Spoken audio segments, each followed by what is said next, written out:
sebagai terapis ataupun bidan. Apa yang akak alami ialah macam akak kan umur dah 47. So akak nak cari something yang untuk menghilangkan busam muka kan. And then akak mengalami susah tidur, berpeluh malam. Even dah lepas mandi, Dia still berpeluh. habis muka saya Example, breakout. Kiri dan kanan.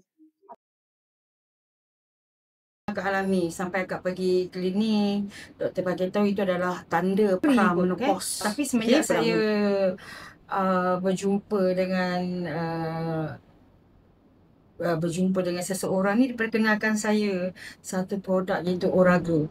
Okay, which I nak try lah sebab I dah fed up dah, macam-macam dah saya scroll kat TikTok, kat Facebook, produk yang saya beli di makin lama makin worse. Alhamdulillah bila saya menggunakan produk Oraglow ni, I can feel something lah, which today is my 2 minggu lah. 2 minggu saya dah gunakan, iaitu dia senang je, supplement dia makan je. Okay, macam sebut makan je. And what I feel is different lah. I can see lah dia banyak dah mati jerawat-jerawat nanah pun dah tak ada Kalau boleh tengok pun dia keluar pun 1-2, tak macam itu hari lah.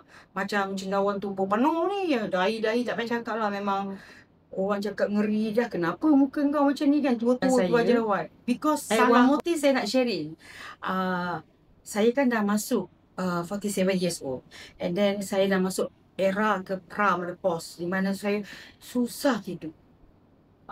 Susah tidur, berpeluh-peluh. Kan tadi saya dah cakap kan, what happened after I makan produk ni, saya dah tak berpeluh malam.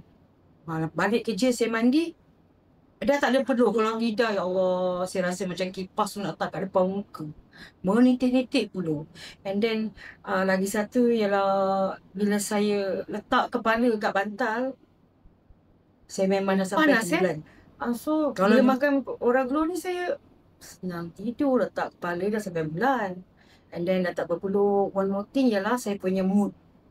Selalunya sampai saya pergi klinik, saya tanya doktor, kenapa saya cepat marah? Tu dah doktor kata itulah salah satu simptom kita nak masuk menopause.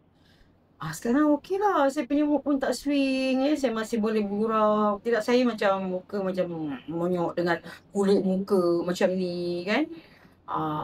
Alhamdulillah lah, saya bersyukur bila dah kenal produk ni. Dah mulalah keyakinan diri.